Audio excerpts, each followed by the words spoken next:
العلم بل بالأدب تنال أعلى الرتب فعش حياة العلماء وقرأ صنوف الكتب. السلام عليكم ورحمة الله وبركاته. الحمد لله والصلاة والسلام على رسول الله وعلى آله وأصحابه ومن تبع بهداه أما بعد. সুপ্রিয় দর্শক শ্রোতা ভাই বোন দেশে এবং প্রবাসী যে যেখান থেকে আমাদের সঙ্গে আজকের এই সরাসরি প্রশ্নোত্তরমূলক অনুষ্ঠান সেরাই সমাধানে যোগ দিয়েছেন আমাদের সকলকে আন্তরিক অভিনন্দন এবং মোবারকবাদ জানিয়ে শুরু করছি আমাদের আজকের পরিবেশনা।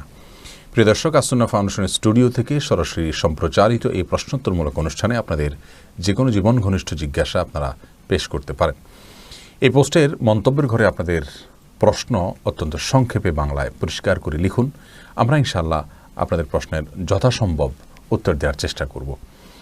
অন্যান্য দিনের মতো আজও আপনাদের কাছে বিনীতভাবে আমরা আরজ করছি যে কারোর প্রশ্নের উত্তর অন্য কেউ দিতে যাবেন না এবং এই পোস্টটি অবশ্যই শেয়ার এবং ওয়াচ পার্টি করে অন্যদেরকে দেখার সুযোগ করে দিন। যেহেতু এটি কোরআন এবং হাদিস ভিত্তিক ইলম এবং নলেজ বিস্তারের একটা প্রয়াস, এই দাওয়াতি কাজে আমাদের প্রত্যেকেরই সামিল থাকার চেষ্টা করা উচিত যাদের সামর্থ্য আছে। সেজন্য আমরা অন্যান্য দিনের মতো আজও আরজ করব, অনুগ্রহ করে এই লাইভ অনুষ্ঠানের এই পোস্টটি আপনারা শেয়ার করুন। আপনার শেয়ারের মাধ্যমে হয়তো কারোর কোনো জরুরি কোনো তথ্য তিনি পেয়ে যাবেন, কোরআন এবং হাদিস ভিত্তিক কোনো নলেজ হয়তো তার অর্জন হয়ে যাবে, কোনো ইলম তার অর্জন হয়ে যাবে।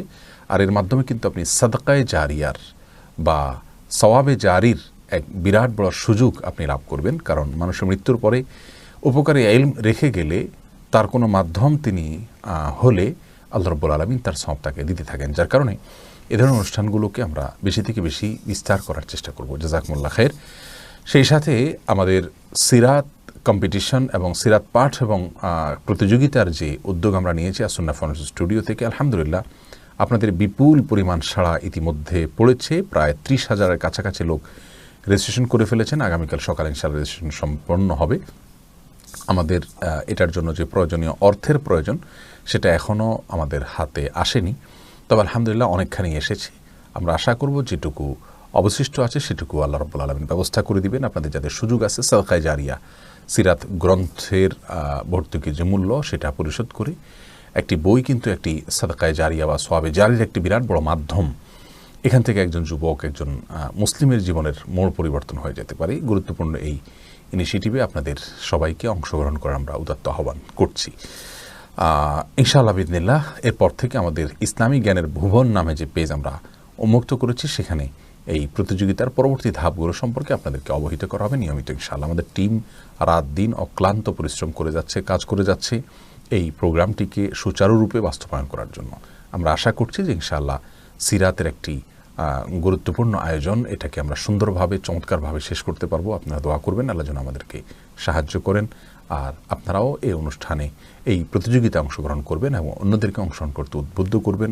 আর কিছু করতে না পারেন, সিরাত গ্রন্থ আপনি পাঠ শুরু করে দিন এবং 1 মাস অন্তত নবী আলাইহিস সালামের জীবন এবং তার জীবন আদর্শ সম্পর্কে জানার চেষ্টা করুন। আল্লাহ তাআলা আমাদের সবাইকে তৌফিক দান করুন। প্রিয় দর্শক, আজ দেরি না করি চলি আমরা প্রশ্ন উত্তর দেওয়ার পর্বে। শুরুতে আমি যে প্রশ্ন দেখতে পাচ্ছি তা হলো, ভাই মোহাম্মদ প্রশ্ন করেছেন, আপনি হয়তো অবগত হয়েছেন যে বাংলাদেশে প্রথমবারের মতো তৃতীয় লিঙ্গের মাদ্রাসা চালু হয়েছে। এ সম্পর্কে আপনি কি বলবেন? ভাই মোহাম্মদ, তৃতীয় লিঙ্গের মাদ্রাসা চালু হয়েছে তথ্যটি আমি দেখেছি আলহামদুলিল্লাহ। ঢাকা শহরে এই মাদ্রাসা যে বা যারা চালু করেছেন একজন আলিম এটা যথাসম্ভব শুরু করেছেন। এটি ঐতিহাসিক একটি উদ্যোগ এবং অত্যন্ত প্রশংসনীয় উদ্যোগ। কারণ তৃতীয় লিঙ্গের মানুষ যাদেরকে আমাদের সমাজে হিজড়া বলা হয়ে থাকে তাদেরও অনেক অধিকার রয়েছে, তাদেরও আপনার সুস্পষ্ট বিধিবিধান রয়েছে ইসলামী শরিয়াতে। ফোকাহে কেরাম তৃতীয় লিঙ্গের মানুষদের মধ্য থেকে যাদের শারীরিক গঠন পুরুষের সাথে বেশি সাদৃশ্যপূর্ণ হবে তাদেরকে পুরুষের বিধিবিধান তাদের উপরে প্রযোজ্য, আর যাদের নারীর দেহের গঠনের সাথে তাদের গঠন বেশি মিল থাকবে সে সকল তৃতীয় লিঙ্গের মানুষদেরকে নারীর বিধিবিধান তাদের জন্য প্রযোজ্য করেছেন। যার কারণে একজন বাবা বা মা বা কোনো মানুষের মৃত্যুর পর যদি তৃতীয় লিঙ্গের কোনো কেউ তার ওয়ারিশ হিসাবে থাকে তাহলে তিনি সেই মূলনীতির ভিত্তিতে মিরাসের মধ্যে হিস্সা পাবেন, পর্দার বিধান তার জন্য সমানভাবে কার্যকর হবে। একজন নাগরিক হিসেবে তার সমস্ত অধিকার থাকা দরকার, যেগুলো আমাদের দেশে বা আমাদের সমাজে নাই। তাদেরকে তাচ্ছিল্যের নজরে দেখা হয় এবং তাদেরকে কোণঠাসা একঘরে করে রাখা হয়। তারাও মানুষকে নানাভাবে উত্ত্যক্ত এবং বিরক্ত করে তাদের জীবন ধারণ করে থাকে। তো এই বিষয়টি থেকে বের হয়ে আসা উচিত এবং আল্লাহ রাব্বুল আলামিনের ইবাদত নারী পুরুষের জন্য যেমন করা কর্তব্য, তৃতীয় লিঙ্গের মানুষদের জন্য করা কর্তব্য, যেহেতু তারাও মানুষ। অতএব তাদের সম্পর্কে তাদেরকে নিয়ে যে মাদ্রাসার উদ্যোগ নেওয়া হয়েছে সেটি সন্দেহাতীতভাবে অত্যন্ত প্রশংসনীয় উদ্যোগ, সময়োপযোগী উদ্যোগ। বরং এই উদ্যোগটা আর অনেক আগে নেওয়া দরকার ছিল। যিনি নিয়েছেন তিনি একটা ভালো কাজের সূচনা করেছেন। আল্লাহ তাআলা তাকে জন্য বিনিময় দান করুন। আমাদের উচিত হবে তৃতীয় লিঙ্গের মানুষদের অধিকার নিয়ে কথা বলা, তাদেরকে সামাজিকভাবে প্রতিষ্ঠিত করার চেষ্টা করা, ইসলাম শরিয়ার বিধিবিধানের আলোকে তাদের যে সমস্ত অধিকারগুলো আছে সেগুলো আমরা আদায়ের সচেষ্ট হব ইনশাআল্লাহ বিসমিল্লাহ। আল্লাহ তাআলা আমাদেরকে তৌফিক দান করুন। ভাই রাশেদুল ইসলাম রুবেল, আপনি জানতে চেয়েছেন টাক মাথায় চুল লাগানো যাবে কিনা, এ ব্যাপারে ইসলামের কোনো বিধিনিষেধ আছে কিনা। ভাই রাশেদ, টাক মাথায় চুল, আলগা চুল লাগানোর ব্যাপারটি একজন স্বাভাবিক অবস্থায় একজন মানুষের জন্য জায়েজ নাই। কারণ আল্লাহ রাব্বুল আলামিন বলেছেন লা তাবদীলা লিখালকিল্লাহ, আল্লাহর সৃষ্টিতে কোনো প্রকার পরিবর্তন করা চলে না। এখন কারো চুল পড়ে গেছে, তিনি আলগা চুল লাগিয়েছেন, এটা এক ধরনের প্রতারণার মতো। যেমনিভাবে চুল সাদা হয়ে গেলে সেটাকে কালো করার যে একটা প্রয়াস, প্রবণতা, নিজের বয়স লুকোনোর চেষ্টা, অথবা বয়স ছাড়াও অনেক সময় সাদা হয়ে থাকে। তো এই যে নিজের অবস্থার পরিবর্তন করার চেষ্টা, এই জিনিসটাকে ইসলাম ভালোভাবে দেখে না। অতএব এটাকে স্বাভাবিকভাবে রেখে দেওয়াটাই উচিত এবং এখানে কোনো প্রকার লুকোচুরি করা এটা অনুচিত এবং অসুন্দর। আবু হাসান জানতে চেয়েছেন, আমি একটি প্রতিষ্ঠানে ক্যাশে চাকরি করি, মাঝে মাঝে ক্যাশে টাকা কিছু কম বেশি হয়, কম হলে পকেট থেকে দিতে হয়। এমত অবস্থায় ক্যাশে বেশি টাকা হলে তা রেখে দিয়ে যখন কম হবে সে টাকা দিয়ে পূরণ করলে পাপ হবে কিনা, অন্যথায় বেশি টাকা কি করব। আবু হাসান, আপনি যে আইডিয়াটা দিয়েছেন সেটি সঠিক। অর্থাৎ আপনার যদি কখনো ক্যাশে বেশি টাকা হয়, আপনি সেই টাকাটা রেখে দিবেন, যখন কম হবে সেটা দিয়ে আপনি ফিল আপ করবেন, যাতে আপনার পকেট থেকে কোনো কিছু না যায়। আপনি সম্পূর্ণ দায়িত্বশীলতার সাথে, সচেতনতার সাথে দায়িত্ব পালন করবেন, যাতে করে আপনার ত্রুটির কারণে ক্যাশে কোনো টাকা কম না হয়, আপনার অবহেলার কারণে যেন সমস্যাটি না হয়। আপনার সম্পূর্ণ সতর্কতা সত্ত্বেও যদি ক্যাশে কখনো টাকা টান পড়ে, তাহলে ওই অতিরিক্ত টাকা থেকে আপনি এখানে ফিল আপ করবেন। এরপরে যদি অতিরিক্ত টাকা থেকে যায়, সেটা আপনার পরিবারের লোকদেরকে ওসিয়ত করবেন, এটা আমার টাকা নয়, এটা কোম্পানির টাকা, সেটাকে যথা অবস্থায় যেন ফেরত দেওয়া হয়, কোম্পানির কাছে পৌঁছে দেওয়া হয়, সেই ব্যবস্থা আপনি করবেন।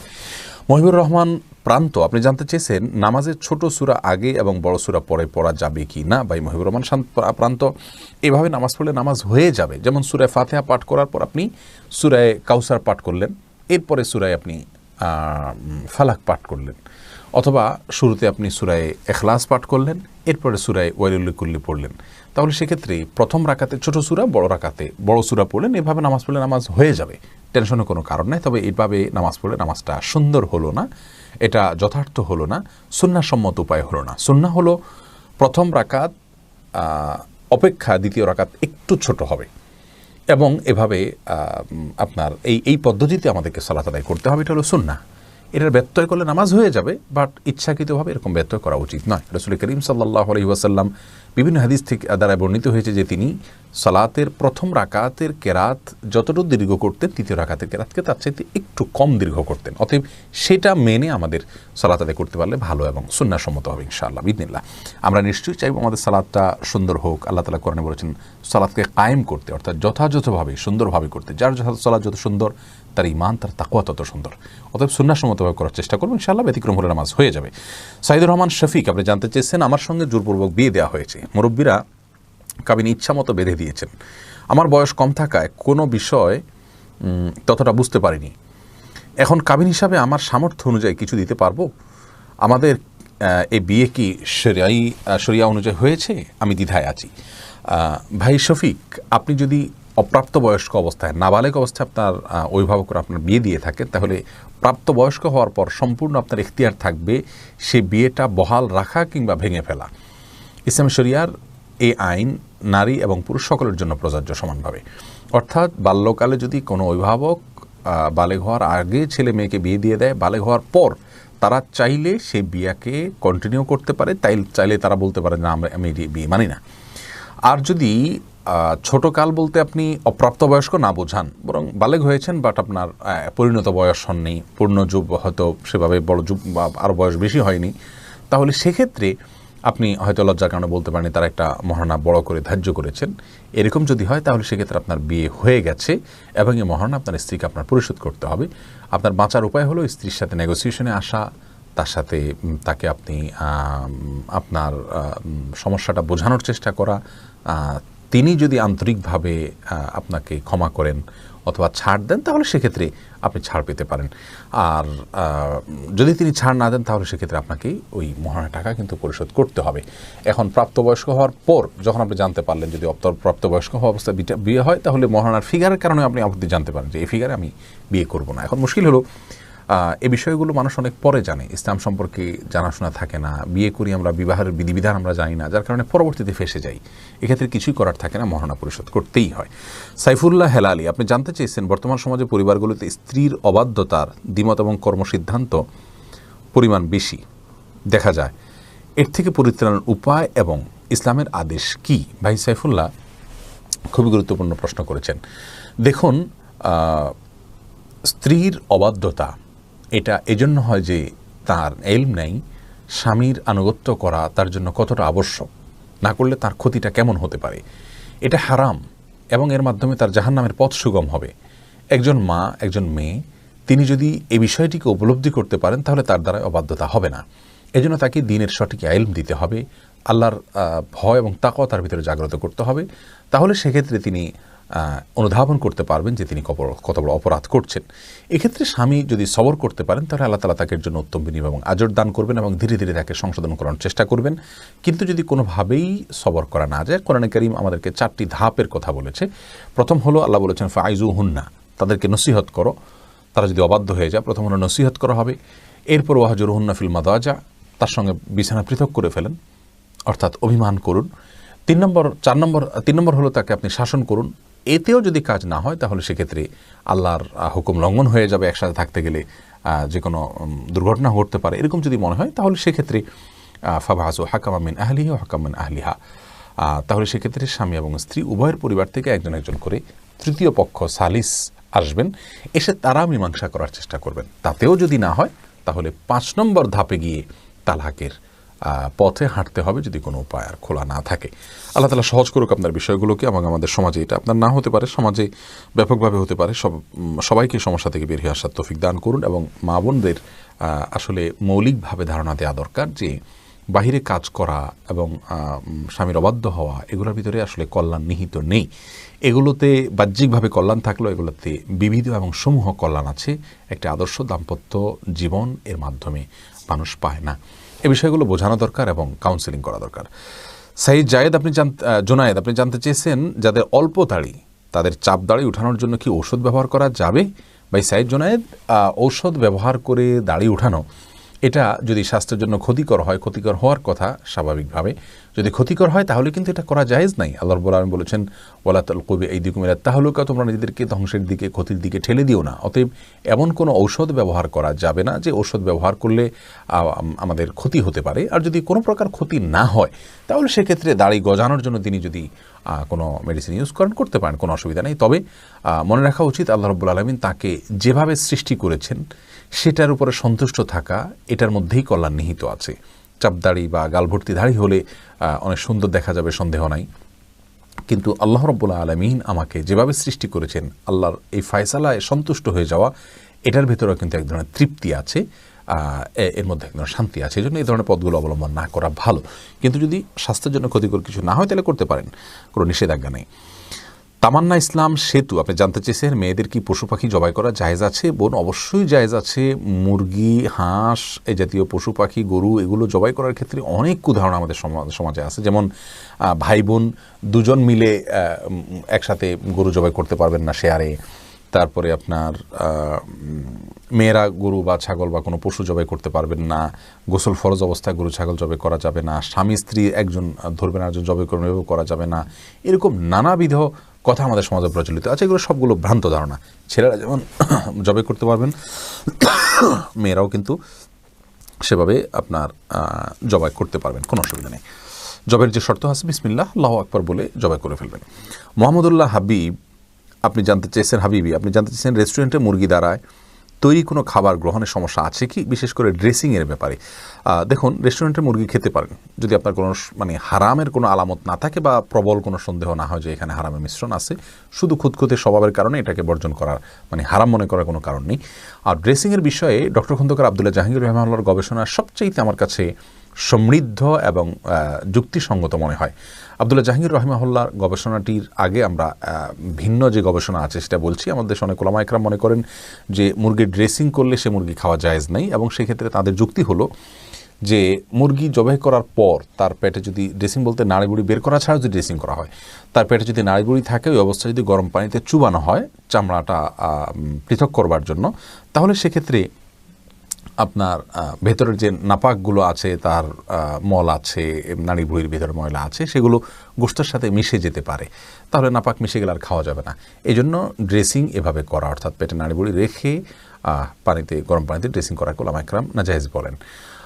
আর আবদুল্লাহ জাহাঙ্গীর রহমাহুল্লাহ যুক্তি হলো যে আসলে যেহেতু এটা কয়েক সেকেন্ডের ব্যাপার, জাস্ট চুবানো হয় এবং উঠানো হয়, এই কয়েক সেকেন্ডের মধ্যে আপনার ওই নাড়িভুঁড়ির যে ময়লা সেটা গোশতের মধ্যে চলে যায় না, পৌঁছে যায় না।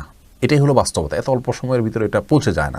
কয়েক সেকেন্ডের গরম পানিতে থাকলেই যে এই নাপাকটা ওখানে মিশে যাচ্ছে সে তেমনটি বলা যায় না। বিশেষ করে সে মুরগিতে নাপাকের কোনো গন্ধ, বর্ণ, আলামত কিছুই থাকে না। তাহলে সেক্ষেত্রে এভাবে ড্রেসিং করলে মুরগি খাওয়া যাবে না, এমনটি সঠিক নয়। আর এই মতটাই আমার কাছে বেশি যুক্তিসম্মত মনে হয়। এরপরে ফাহিম, আপনি জানতে চেয়েছেন স্ত্রী মারা গেলে স্বামী গোসল করাতে পারবে আর কি কি করণীয় আছে স্বামীর জন্য। দেখুন, স্ত্রী মারা গেলে স্বামী গোসল দিতে পারবেন কি না, এ বিষয়টি ওলামা একরাম এবং ইমামগণের মধ্যে মত পার্থক্য আছে। ইমাম আবু হানিফা রাহিমাহুল্লাহর মত হলো যে স্ত্রী মারা গেলে স্বামী তাকে গোসল দিতে পারবেন না। তার কারণ হলো তিনি মনে করেন মৃত্যুর সঙ্গে সঙ্গে বৈবাহিক সম্পর্কটা আর থাকে না, ছিন্ন হয়ে যায়, যার কারণে তারা মাহরামের মতো হয়ে যান। এখানে অন্য কোনো মেয়েরা গোসল দিবেন। যদিও অন্য ইমামদের অনেকেরই মত হলো যে না, বৈবাহিক সম্পর্ক মৃত্যুর মাধ্যমে ভেঙে যায় না, বরং বৈবাহিক সম্পর্ক তালাক না দিলে সেটি কিয়ামত পর্যন্ত বরং চিরকালের জন্য, অনন্তসীম কালের জন্য এই সম্পর্কটা হয়ে যায়। যার কারণে তাদের দৃষ্টিকোণ হলো যে স্বামী তার স্ত্রীকে গোসল দিতে পারবেন, স্ত্রী তার স্বামীকে গোসল দিতে পারবেন। তো এক্ষেত্রে যদি ভিন্ন কোনো ভালো মহিলা থাকেন যিনি গোসল দিতে পারেন সেটা ভালো, এবং এক্ষেত্রে কোনো অসুবিধা নেই।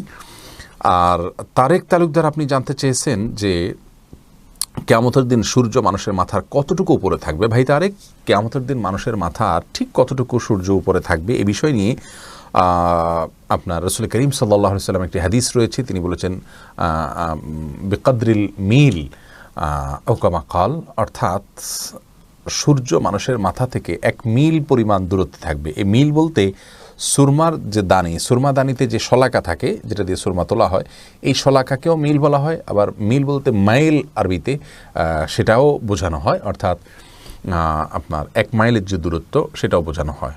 অতএব সূর্যটা মাথার এতটা কাছে থাকবে, এটি হাদিস দ্বারা প্রমাণিত। এখন এতটা কাছে থাকলে সব ছাই হয়ে যাওয়ার কথা, ভস্ম হয়ে যাওয়ার কথা কিন্তু হবে না।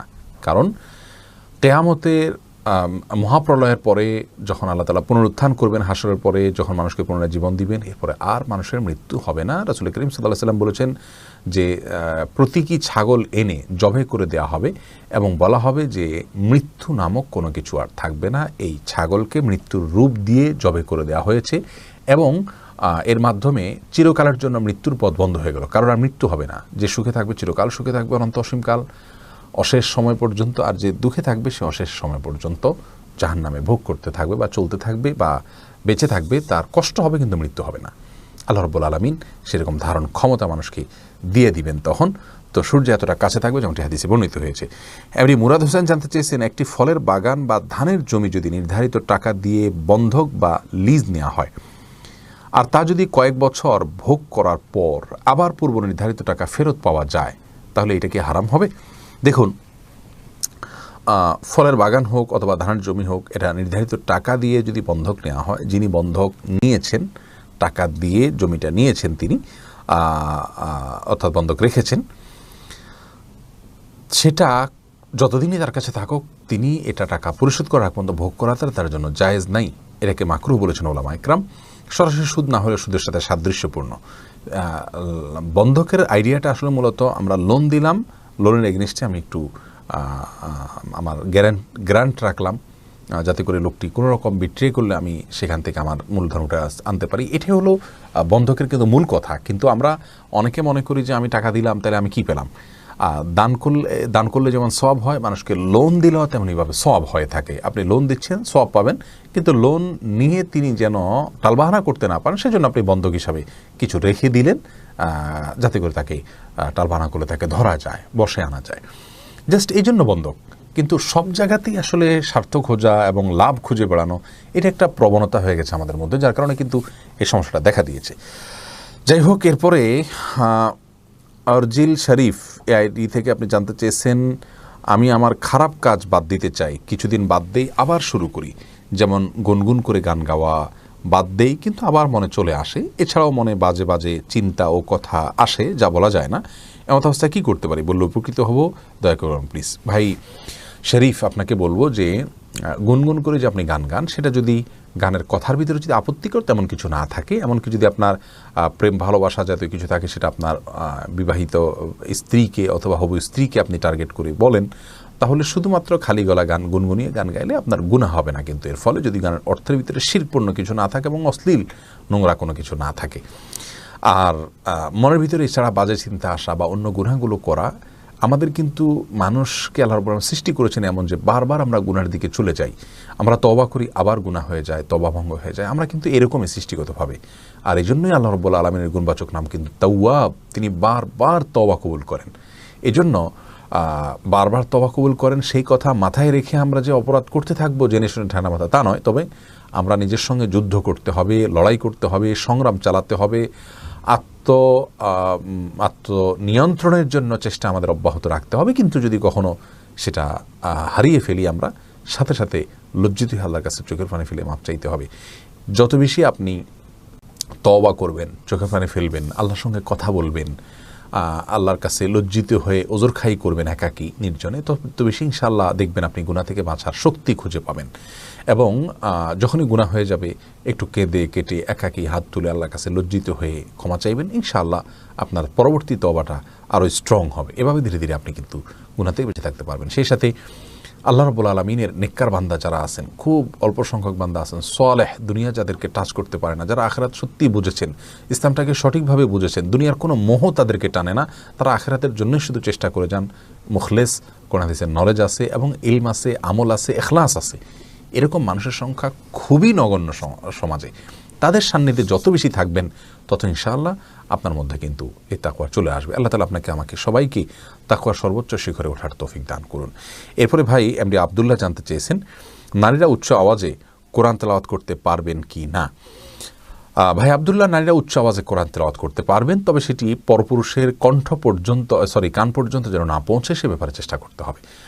নিজের বাসায় করতে পারেন, নিজের ঠিকানায় করতে পারেন। নিজের ঠিকানায় যদি বাসায় যদি দেবর থাকেন, অন্য কেউ থাকেন, তাহলে তাদের কান পর্যন্ত যেন আওয়াজটি না যায়, সে ব্যাপারে তাকে সচেতন থাকতে হবে। কারণ কোরআন তেলাওয়াতের ক্ষেত্রে কণ্ঠের মধ্যে কোমলতা সৃষ্টি করতে হয়, সৌন্দর্য সৃষ্টি করে তেলাওয়াত করা হলো তেলাওয়াতের আদব। আর সে আদব রক্ষা করতে গিয়ে যেন তিনি কোমল কণ্ঠে, সুন্দর কণ্ঠে পড়তে যাবেন, সেটি পরপুরুষের মনের মধ্যে বাজে চিন্তা আসার কারণ হতে পারে।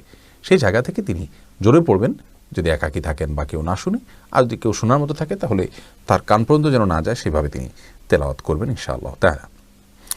এরপরে উখতু সাকিব, আপনি আইডি থেকে জানতে চেয়েছেন, কোনো ধরনের কোনো সমস্যা নেই, তবু বিয়ের আলাপ আসে না, বয়স বেড়ে যাচ্ছে, বিয়ের আলাপ আসার কোনো আমল আছে কি।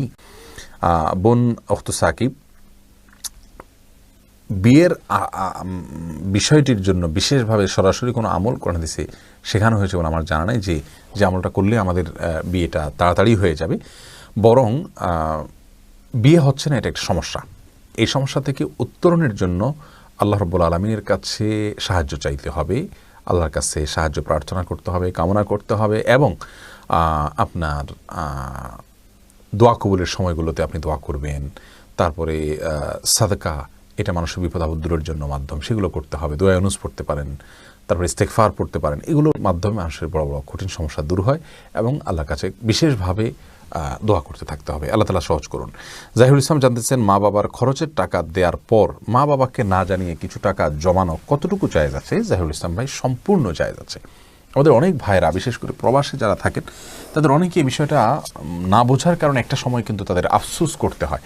মা বাবাকে তাদের খরচের টাকা দেওয়া এটা আপনার কর্তব্যের অংশ। যদি তাদের খরচের টাকা দেওয়ার প্রয়োজন হয়, তাদের চলার কোনো ব্যবস্থা না থাকে, সেক্ষেত্রে আপনি আপনার উপার্জন থেকে তাদের খরচ খরচার টাকা দিবেন।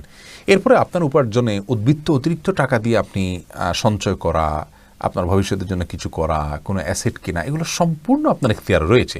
সব কিছু আমাকে জানাতে হবে এমন কোনো জরুরি, অনেক সময় জানালে সমস্যা তৈরি হয়।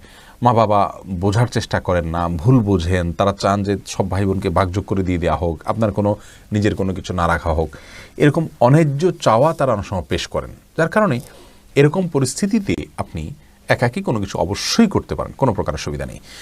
কারণ প্রত্যেকের সম্পদ এর ক্ষেত্রে তার ইখতিয়ার, স্বাধীনতা ইসলাম পরিপূর্ণভাবে দিয়েছে মানুষকে। আল্লাহ রাব্বুল আলামিন ইসলামে আপনার সম্পদ ব্যবহারের ক্ষেত্রে তাকে পূর্ণ স্বাধীনতা দিয়েছে। ইসলামের গণ্ডির ভিতরে থেকে তিনি তার সম্পদের কোথায় ব্যয় করবেন না করবেন সেই স্বাধীনতা তাকে ইসলাম দিয়েছে। এসে কাজল ইসলাম জানতে চেয়েছেন, বাবা দিন বোঝেন না, দিন বোঝাতে কি উচ্চ গলায় কথা বলা যাবে? না কাজল ভাই, উচ্চ স্বরে কথা বলা যাবে না এবং তাদের সাথে রূঢ় কণ্ঠে আপনি কথা বলতে পারবেন না। বরং বাবা মা দিন না বুঝলে তাদেরকে কোমলতা দিয়ে, নম্রতা দিয়ে, আন্তরিকতা দিয়ে, স্নেহ শ্রদ্ধা দিয়ে, ভালোবাসা দিয়ে, কেঁদে কেটে বায়না ধরে তাদেরকে বোঝানোর চেষ্টা করতে হবে। প্রত্যেক বাবার অবস্থা ভিন্ন ভিন্ন, এই জন্য বাবা মায়ের অবস্থার উপরে ভ্যারি করবে আপনার এই বোঝানোর স্টাইলটা। তবে যাই করুন না কেন তাদের সাথে রূঢ় আচরণ করতে পারবেন না, উচ্চ স্বরে কথা বলতে পারবেন না। হ্যাঁ, মৃদু শাসন যেটার মধ্যে সোহাগের মিশ্রণ রয়েছে, সেখানে উচ্চ বাচ্য নেই, সেটা আপনি করতে পারেন, অ্যাপ্লাই করতে পারেন। বেয়াদবি হয়, তারা মনে কষ্ট পান, এরকম কোনো শব্দ, এরকম কোনো আচরণ আপনি করতে পারবেন না। এই বিষয়ে আমাদের কিন্তু সাবধান করে থাকতে হবে। আল্লাহ রাব্বুল আলামিন বলেছেন, ওয়ালা তানহার হুমা, তাদেরকে ধমক দিয়ে কথা বলো না। মা বাবাকে ধমক দিয়ে কথা বলা কোনো অবস্থাতে আমার জন্য জায়েজ নেই। এমনি লিটন হোসেন জানতে চেয়েছেন, দাঁত আঁকাবাঁকা সোজা করা যাবে কিনা? হ্যাঁ যাবে, কোনো অসুবিধা নেই। আঁকাবাঁকা দাঁতকে সোজা করাতে কোনো অসুবিধা নেই, এটা খুবই সাধারণ একটি বিষয়, অনেকেই করে থাকেন আজকাল, অসুবিধা নেই ইনশাআল্লাহ। ইসরাত জাহান জানতে চেয়েছেন, ফোন অ্যাপে আজান জবাব দিলে কি সওয়াব হবে? আজানের জবাব আসলে রেকর্ডেড আজানের জবাব নয়, বরং লাইভ আজানের জবাব দিতে হবে। সেই হিসাবে ফোনের আজানের জবাব দিলে হবে না, যেহেতু এটা রেকর্ডেড আজান। আপনার মসজিদের মহল্লার যে আজান সেটা আপনি জবাব দিবেন, অথবা যদি এমন কোনো দেশে থাকেন যেখানে মসজিদের আজানের জবাব শুনতে পান না, তাহলে সেক্ষেত্রে রেডিওতে অথবা টেলিভিশনে যেখানে লাইভ ব্রডকাস্ট হয়ে থাকে সেখান থেকে শুনে আপনি আজানের জবাব দিবেন। এরপরে এমডি মনিরুল ইসলাম জানতেছেন, গীবতের গুনাহ থেকে বাঁচার উপায় কি? ভাই মনিরুল ইসলাম, গীবতের গুনাহ অত্যন্ত জঘন্য গুনাহ, বান্দার হক খুবই জঘন্য গুনাহ। আর এটা আমাদের কাছে ঘি ভাতের মতো হয়ে গেছে। সকাল বিকাল দুপুর দিন রাত, বাসায় অফিসে রাস্তায় ঘাটে, পরিচিত অপরিচিত সবার সঙ্গে আমরা অহরহ গীবত করে বেড়াচ্ছি। এটা মহামারী হয়ে গেছে। চোখের গুনাহ আর মুখ দ্বারা গীবতের গুনাহ, এগুলো আমরা সবচেয়ে পরিমাণে বেশি করি। আল্লাহ তাআলা আমাদেরকে হেফাজত করুন। এই গুনাহ থেকে বাঁচার উপায় হলো, যে ব্যক্তির সঙ্গে গেলে গীবত হয় তার সঙ্গ থেকে যথাসম্ভব দূরে থাকার চেষ্টা করা, হয়ে গেলে আল্লাহর কাছে লজ্জিত হয়ে মাপ চাওয়া। যে ব্যক্তির গীবত করে ফেলেছেন তার জন্য দোয়া করবেন, আল্লাহুম্মা গফির লাহু ওয়ারহামহু, নিজের ভাষায় দোয়া করবেন, আল্লাহ তার জন্য আপনি তাকে ক্ষমা করে দিন, তাকে আপনি মাফ করে দিন। অর্থাৎ যার গীবত করে ফেলেছি, আল্লাহ তার প্রতি আমি অবিচার করে ফেলেছি, সেই জায়গা থেকে তার জন্য আপনি ক্ষমা চাইবেন, ইনশাআল্লাহ বিদিনিল্লাহ সেটাই আপনার জন্য যথেষ্ট হবে। এরপরে আফরিন সুলতান জান্নাত আপনি জানতে চেয়েছেন, বাজনা ছাড়া নূপুর পরা যাবে কি না?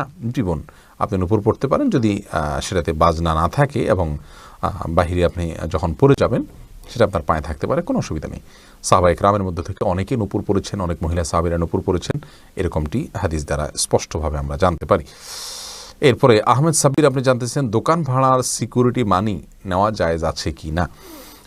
দেখুন, সিকিউরিটি মানি নেওয়াতে কোনো অসুবিধা নেই, কিন্তু এই টাকাটা কিন্তু আমানত। সিকিউরিটি মানি টাকাটা আমানত, আর আমানতের টাকা এটা কিন্তু খরচ করা যাবে না। আমরা অনেকেই কিন্তু জানি না আমানতের টাকা যেভাবে আছে সেভাবে তাকে ফেরত দিতে হবে, এটা আপনি ব্যবসায় খাটাতে পারবেন না।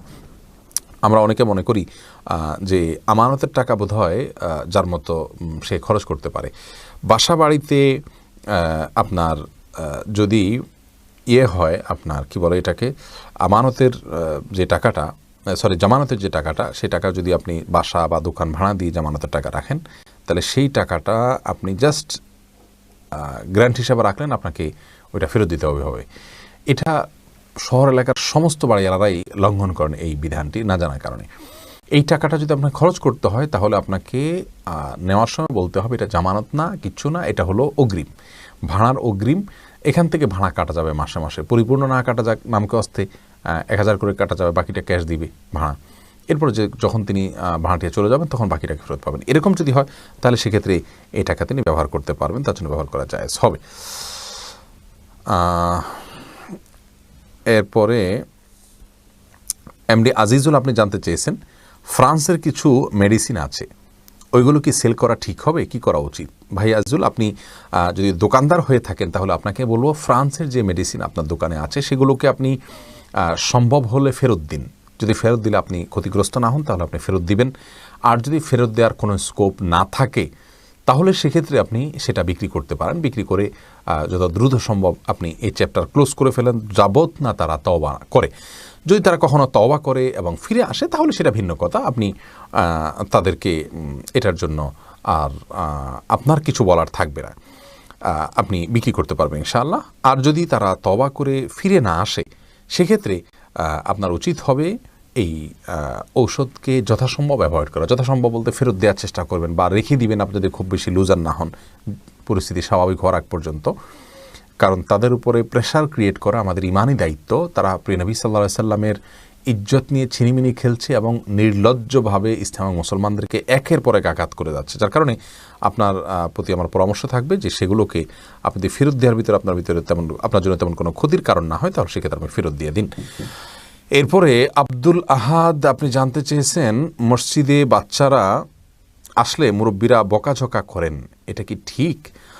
দেখুন আব্দুল আহাদ ভাই, মসজিদে বাচ্চাদেরকে বকাঝকা করা এটা অনুচিত। আমাদের অনেক মুরব্বীরা এই কাজটি করে থাকেন। আমাদের প্রিয় নবী সাল্লাল্লাহু আলাইহি সাল্লাম কিন্তু আমাদেরকে এরকম কোনো শিক্ষা দেননি যে মসজিদে বাচ্চারা আসলে তাদেরকে বকাঝকা দিতে হবে, বরং বাচ্চাদের যে দুষ্টমি এটাকে হজম করতে হবে। প্রিয় নবী সাল্লাল্লাহু আলাইহি সাল্লাম খুতবা চলাকালীন সময় তার নাতি এসছেন, তাকে খুতবা থেকে নেমে কোলে নিয়েছেন, নামাজের সময় বাচ্চাদের কান্না আওয়াজ শুনে নামাজ সংক্ষিপ্ত করেছেন। এরকম আরও অনেক ঘটনা প্রিয় নবী সাল্লাল্লাহু আলাইহি সাল্লামের জীবনে আমরা জানতে পারি, যেগুলো দ্বারা বোঝা যায় যে বাচ্চাদের কিছুটা দুষ্টমি আমাদেরকে হজম করতে হবে। আজকের শিশু আগামী দিনের মুসল্লি, অতএব তাদেরকে মসজিদে আসলে ধমক দেওয়া যাবে না। হ্যাঁ, কোনো বাচ্চাকে মা বাপ যদি একদম ছোট থাকতে আনে না, ছেড়ে দেন, সবাইকে ডিস্টার্ব করেন, সেক্ষেত্রে মা বাপকে ডেকে বোঝাতে হবে যে বাচ্চাকে এত অল্প বয়সে আনবেন না, বা আনলেও নিজের নিয়ন্ত্রণে রাখবেন, অন্যদের নামাজ যাতে নষ্ট না করে সেই বিষয়ে খেয়াল করবেন।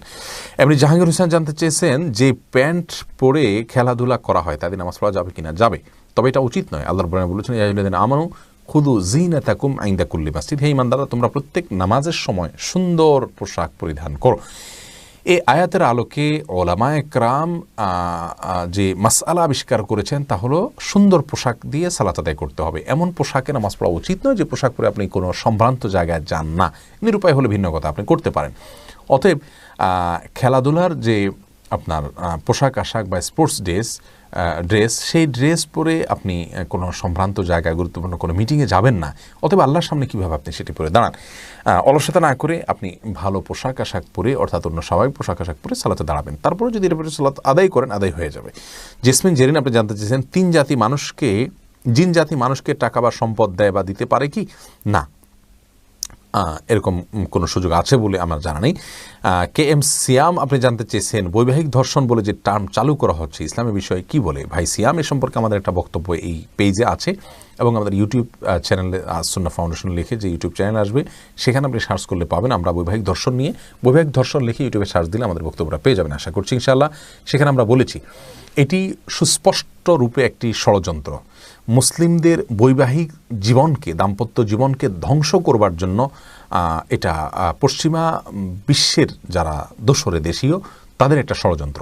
পশ্চিমা বিশ্বগুলোতে বৈবাহিক দর্শন নামে টার্ম চালু আছে। আমরা জানি যে স্বামী স্ত্রী একে অন্যের প্রতি মৃদু জোরাজুরি করা, আবদার করার জায়গা তাদের মধ্যে থাকে, এটা তাদের নিজস্ব বোঝাপড়া। অতএব সেই জায়গা থেকে যদি কেউ একটু জোরাজুরি করেন সেটাকে ধর্ষণ বললে সেটা অন্যায় হবে, অন্যায্য হবে।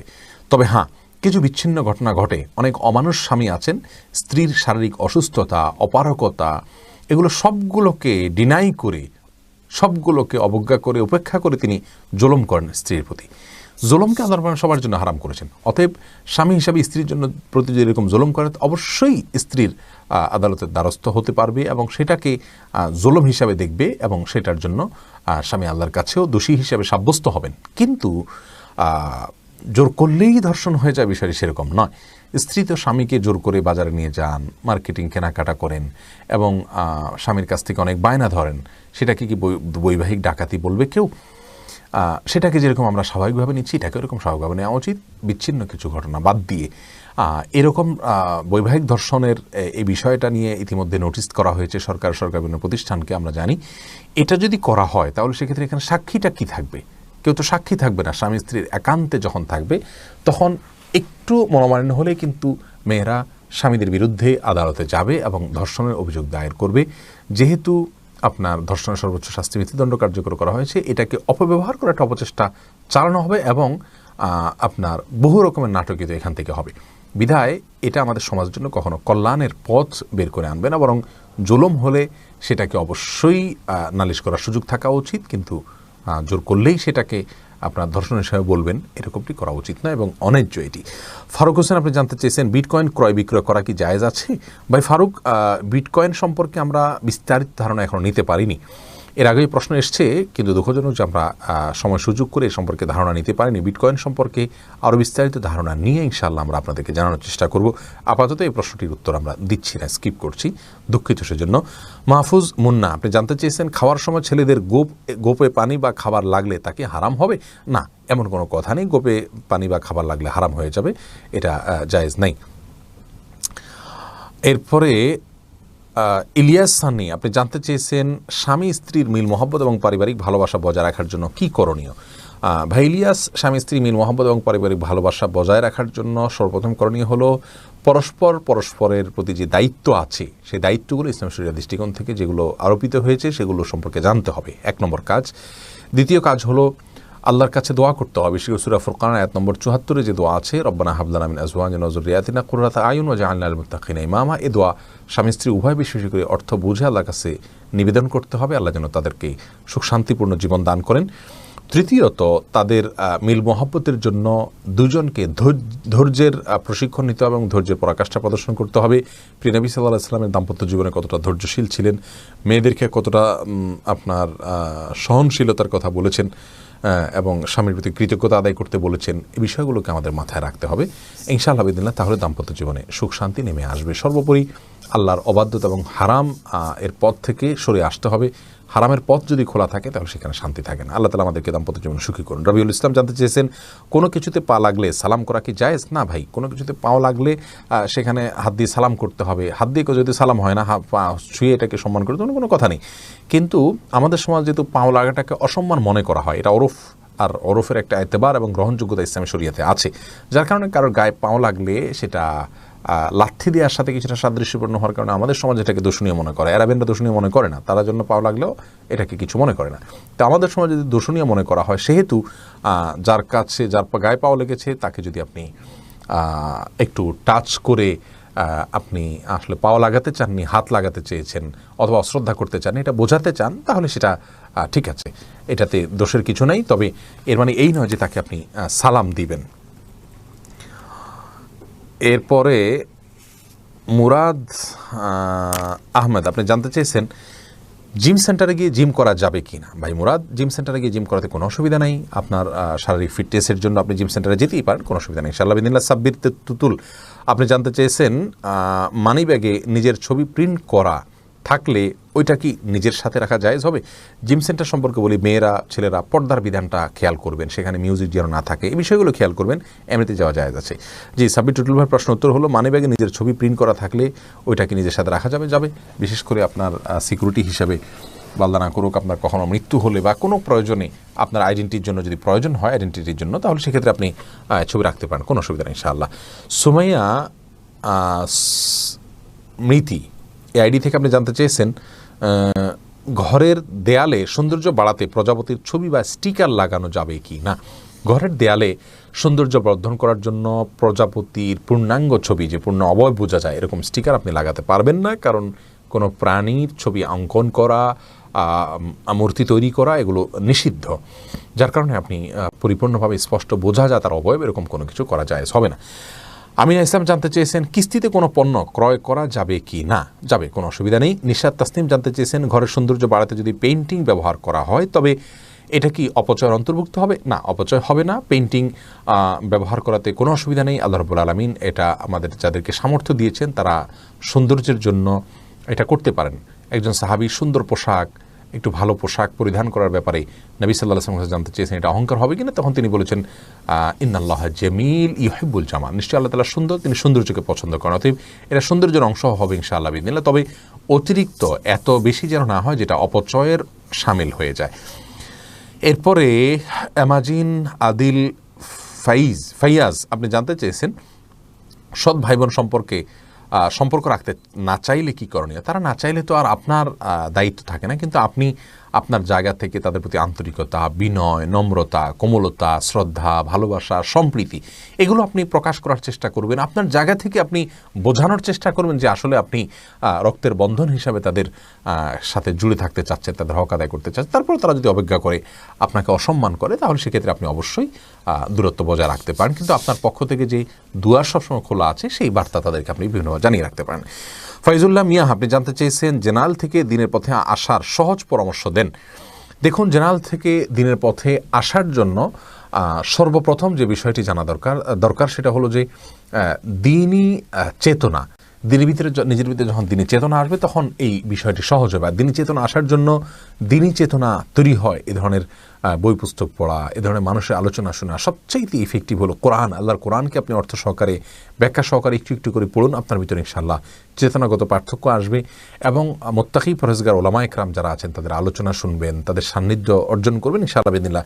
এর মাধ্যমে আপনার মধ্যে চেতনাগত পার্থক্য এবং ব্যবধান আসবে এবং নেককার যারা সালেহ সে সমস্ত সঙ্গী বন্ধুদের সাথে আপনি উঠা বসা করবেন, সহজ হবে ইনশাআল্লাহ। আল্লাহর কাছেও তৌফিক কামনা করতে হবে। ইহদিনাস সিরাতাল মুস্তাকিম সালাতে আমরা প্রত্যেক রাকাতে কিন্তু পড়ি, আল্লাহ আমাকে আপনি সিরাতাল মুস্তাকিমের পথে পরিচালিত করুন।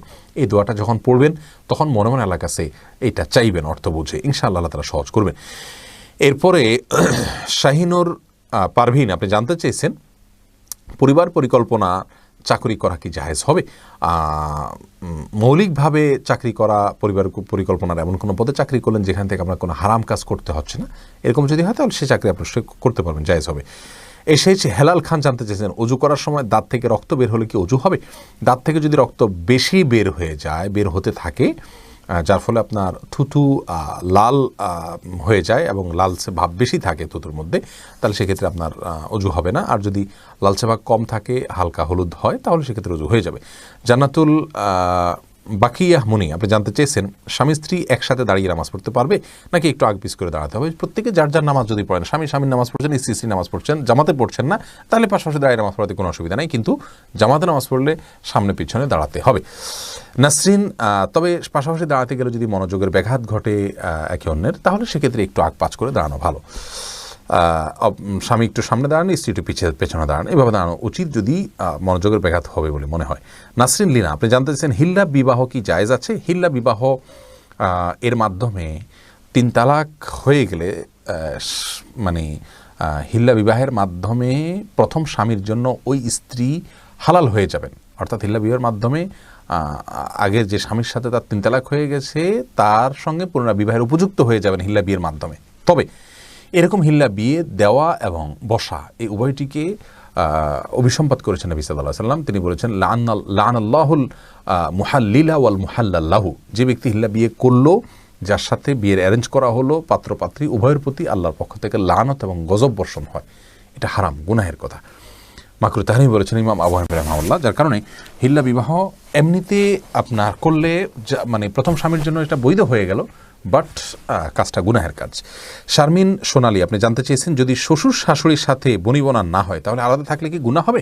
আলাদা থাকলে গুনাহ হবে না, ওনাদের হক যদি মোটামুটি আদায় করা হয়, তাদের যেটুকু প্রয়োজন, আলাদা থাকলে যে গুনাহ হবে এমন কোনো কথা নেই। নাহিদ আলম জানতেছেন উলঙ্গ ছবিতে ভুলে দৃষ্টি পড়ে গেলে কি গুনাহ হবে?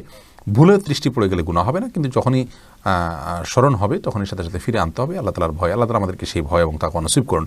এমনি বাপ্পি জানতে চেয়েছেন আমি টয়লেটে থাকা অবস্থায় যদি আজান শুরু হয় তখন কি আজান উত্তর দিতে পারি? না ভাই, আপনি অপেক্ষা করবেন, বের হয়ে আজান উত্তর দিয়ে দিবেন। রুহুল আমিন জানতে চেয়েছেন দক্ষিণ দিকে মুখ করে বাড়ি বানানোর ক্ষেত্রে ইসলামের কোনো নিষেধাজ্ঞা আছে কিনা? না, কোনো নিষেধাজ্ঞা নেই। আপনার বাড়ি কোন দিকে মুখ করে বানাবে সেটা সম্পূর্ণ আপনার ইচ্ছার উপর নির্ভর করবে। দক্ষিণ মুখ করলে বাতাস বেশি আসবে, করতে পারেন, বা অন্য কোনো মুখ করে করতে পারেন, কোনো অসুবিধা নেই, কোনো বিধিনিষেধ নেই। এমদাদুল হক জানতে চেয়েছেন মোবাইলে কোনো সূরা রিংটোন হিসেবে রাখা যাবে কিনা? না, কোনো সূরাকে রিংটোন হিসাবে রাখা যাবে না, কারণ এতে কোরআনের প্রতি অসম্মান হয়। এদিক থেকে অসম্মান হয় যে কোরআন আপনার রিংটোনের কাজে ইউজ হওয়ার জন্য নাজিল হয়নি। এটা কোরআনের আয়াতকে দিয়ে যদি আপনি ঠোঙা বানান, সেখানে মুড়ি রাখেন, এটা যেরকম অপমান, রিংটোন হিসাবে কোরআনের আয়াতকে সেট করলে এরকম অপমান, কোরআনকে অজায়গায় ব্যবহার করা হয়। আর দ্বিতীয়ত হলো এটা যে কোনো জায়গায় বেজে উঠবে, টয়লেটে বেজে উঠতে পারে, সেক্ষেত্রে অসম্মান হবে আল্লাহর কালামের। আবার অপূর্ণাঙ্গ অংশে আপনি তেলাওয়াতের এমন কোনো পর্যায়ে আপনি কল রিসিভ করতে পারেন যেখানে অপূর্ণাঙ্গ কথা থেকে যাবে, সেটাও কোরআনের অপব্যবহার। সব মিলিয়ে এটাকে রিংটোন হিসেবে ব্যবহার করা যাবে না। সাজ্জাদ মৃধা জানতে চাইছেন সৌন্দর্য বর্ধনের জন্য কসমেটিক সার্জারি করা যাবে কি না যদি স্বামী রাজি থাকে? কসমেটিক সার্জারির আসলে ধরন কি, সেখানে কি ধরনের পরিবর্তন হয়ে থাকে, পরিপূর্ণ ধারণা আমার নাই। আমরা এটা নোট রাখছি, ইনশাআল্লাহ বিদিনিল্লাহ, আল্লাহ তাআলা যদি তৌফিক দান করেন তাহলে আমরা এটার উপরে স্টাডি করে জানাশোনা করে তারপর ইনশাআল্লাহ আমরা উত্তর দেওয়ার চেষ্টা করব। এরপরে জাকিয়া জান্নাত পিউলি আপনি জানতেছেন মেয়ে ডাক্তার কি পুরুষ রোগী দেখতে পারবে? যদি পুরুষ রোগীকে দেখার জন্য ওই মুহূর্তে জরুরি ভিত্তিতে কোনো পুরুষ ডাক্তার না থাকে বা জরুরি ভিত্তি হয় এবং মেয়ে ডাক্তার ছাড়া বিকল্প কেউ না থাকে, তাহলে পেশেন্টকে দেখতে পারবেন তিনি এজ এ ডক্টর। যথাসম্ভব আপনার পর্দার বিধিবিধানগুলোকে যতটুকু মেনে সম্ভব, অর্থাৎ যথাসম্ভব নজর না দিয়ে সম্ভব, টাচ না করে সম্ভব, এটা করতে পারবেন, যেহেতু এটা জরুরত এবং প্রয়োজন।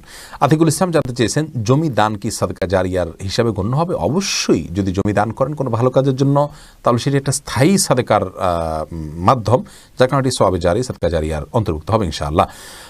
সুজাত হোসেন জানতে চেয়েছেন দান করলে সওয়াব হয়, কিন্তু টাকা ধার দিলে কি কোনো সওয়াব হয়? অবশ্যই সওয়াব হয় ভাই সুজাত।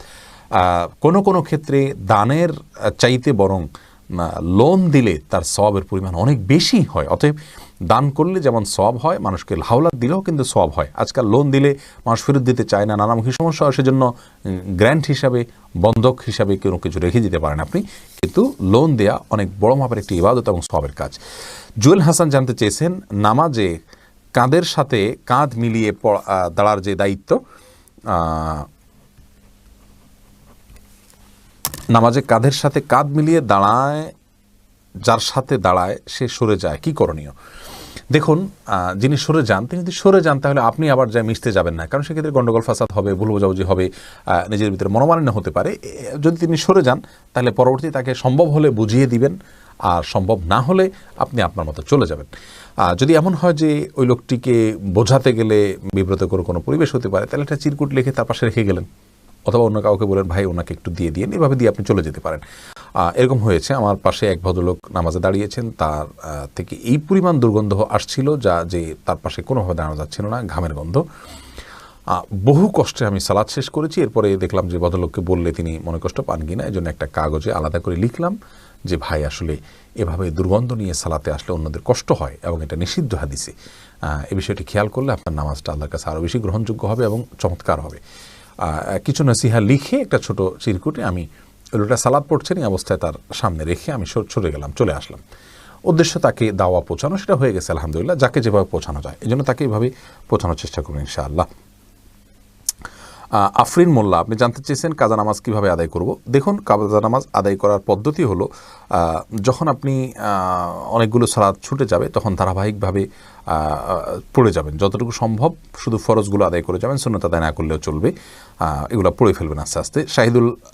শাহিদা খাতুন জানতে চেয়েছেন কেমন করে বুঝবো আল্লাহ আমার গুনাহগুলি মাফ করেছেন? এটাকে নিশ্চিতভাবে বোঝার কোনো উপায় নেই বোন শাহিদা, তবে আল্লাহ রাব্বুল আলামিন আপনার গুনাহ মাফ করেছেন তার আলামত হিসাবে আপনি গুনাহ থেকে বেঁচে থাকার সুযোগ পাচ্ছেন, তওবার তৌফিক পাচ্ছেন এবং ভালো কাজ করার তৌফিক পাচ্ছেন। এগুলোকে আপনি আলামত হিসাবে ধারণা করতে পারেন, কাউন্ট করতে পারেন, তবে নিশ্চিতভাবে বলার কোনো সুযোগ নেই। এই জন্যই তো আল্লাহ রাব্বুল আলামিনের কাছে তওবা আমরা মৃত্যু পর্যন্ত করে যাব, মাগফিরাত আমরা মৃত্যু পর্যন্ত চেয়ে যাবো ইনশাআল্লাহ বিদিনিল্লাহ। KN তন্নি আইডি থেকে আপনি জানতে চেয়েছেন নিয়ামুল কোরআন থেকে কি আমল করা যাবে? বোন তন্নি, নিয়ামুল কোরআনের কথাগুলো বেশিরভাগ কি কোনোটাতেই রেফারেন্স বা গ্রহণযোগ্য কোনো ভিত্তির উপরে এই বই ভিত্তিশীল নয়, লেখা হয়নি, যার কারণে এই বইয়ের উপরে আমল করার ক্ষেত্রে আপনাকে সাবধান হতে হবে, সতর্ক হতে হবে, দায়িত্বশীল হতে হবে। আল্লাহ তাআলা আমাকে সেই তৌফিক দান করুন এবং সাহায্য করুন। এমন না হয় যে এই বইতে যে সমস্ত আনঅথেন্টিক কথা আছে সেগুলো উপর আমল করতে গিয়ে আপনি আরও বেশি বিদআতে লিপ্ত হয়ে যাচ্ছেন, গুনাহে লিপ্ত হয়ে যাচ্ছেন। মনে রাখতে হবে আমল কোরআন হাদিস ভিত্তিকই করতে হবে। আমল কোরআনের লেখাটা সেই কোরআন হাদিস বেসড না, যার কারণে প্রচুর পরিমাণ সেখানে মনোগড় আমল আছে। এটা পরিহার করা উচিত। এমডি মনসুর আলী জানতে চেয়েছেন মোবাইলের মাধ্যমে বিয়ে করা জায়েজ আছে কিনা। আমরা এর আগে বারবার উত্তর দিয়েছি, মোবাইলের মাধ্যমে বিয়ে করা জায়েজ হতে পারে, তবে ভিডিও কলের মাধ্যমে সেটা হতে হবে। আর সবচেয়ে বড় কথা হলো উকিল নির্ধারণের মাধ্যমে হতে হবে। আপনি দূরে আছেন, যেখানে মেয়ে আছে কথার কথা, অথবা পাত্রী দূরে আছে, পাত্র যেখানে আছে সেখানে আপনি সশরীরে উপস্থিত নাই, তাহলে সেখানে একজন ব্যক্তিকে আপনি উকিল বানাবেন বা প্রতিনিধি বানাবেন। সেটা আপনার বাবা বা অন্য কেউ হতে পারে, যে আমি অমুকের পক্ষ থেকে বিবাহের প্রস্তাব করছি বা কবুল করছি, এইভাবে তিনি বলবেন। তার দুজন সাক্ষীর সামনে যখন এটি হয়ে যাবে, তাতে বিবাহ সম্পন্ন হয়ে যাবে। মামুন চৌধুরী জানতে চেয়েছেন বাচ্চাদের পেশাবের ফোঁটা মেঝেতে পড়লে যদি তার নিজে নিজে শুকিয়ে যায়, তবে কি তাদের নামাজ পড়া যাবে? যদি নিজে নিজে শুকিয়ে যেমন কোনো আলামত না থাকে, তাহলে সেখানে নামাজ পড়া যাবে। আসমা বেগম জানতে চেয়েছেন ফ্রান্সের বিরুদ্ধে হ্যাশট্যাগ আন্দোলন চলছে, কার্যক্রম কতটুকু সঠিক? অবশ্যই সঠিক বোন। সাময়িকভাবে তারা যতক্ষণ পর্যন্ত তাদের অবস্থান থেকে সরে না আসে, আমরা আমাদের সাধ্য অনুযায়ী তাদের বিরুদ্ধে আমাদের বিক্ষুব্ধ হওয়ার কথা তাদেরকে জানাতে হবে। হ্যাশট্যাগের মাধ্যমে আমরা তাদের প্রতি বিক্ষুব্ধ, এটা তাদেরকে আমরা জানাচ্ছি। এটুকু অবশ্যই একজন মুসলিম আমাদের করা উচিত।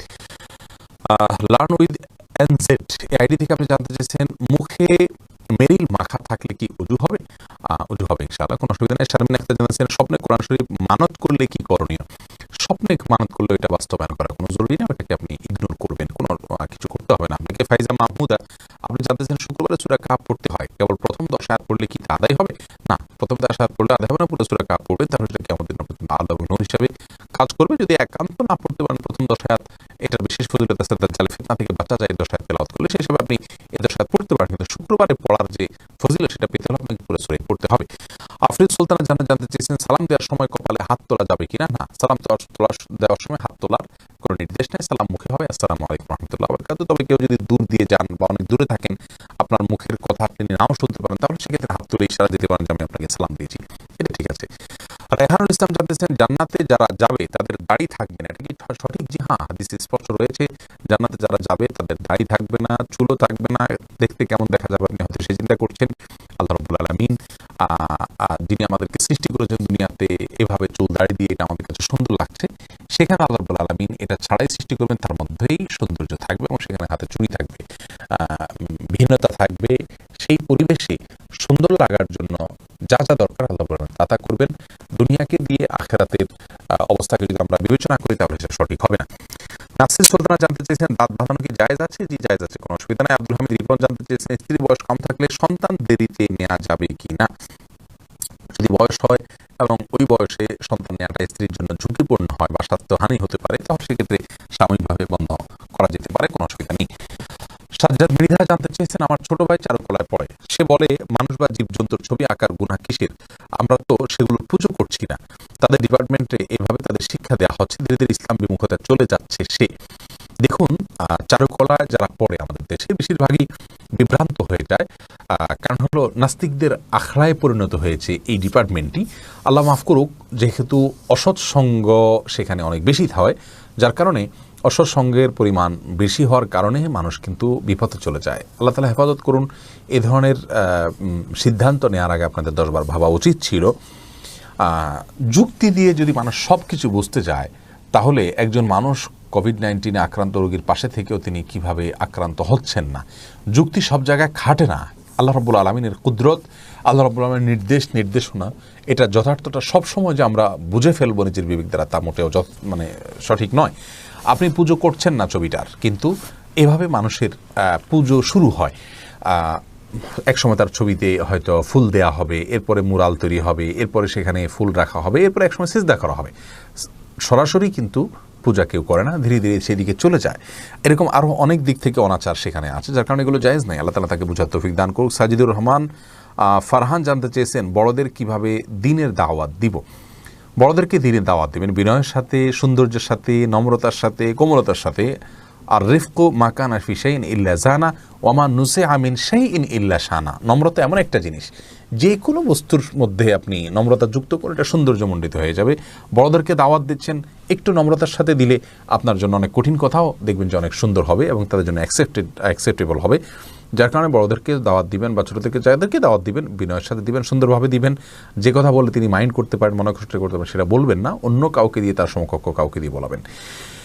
এফ আবদুল্লাহ ফাহিম জানতে চেয়েছেন, মিজানুর রহমান আজহারি ও জাকির নায়েকের আলোচনা শোনা কি ঠিক, আর টাকা দিয়ে চাকরি নেওয়া ঠিক হবে কি?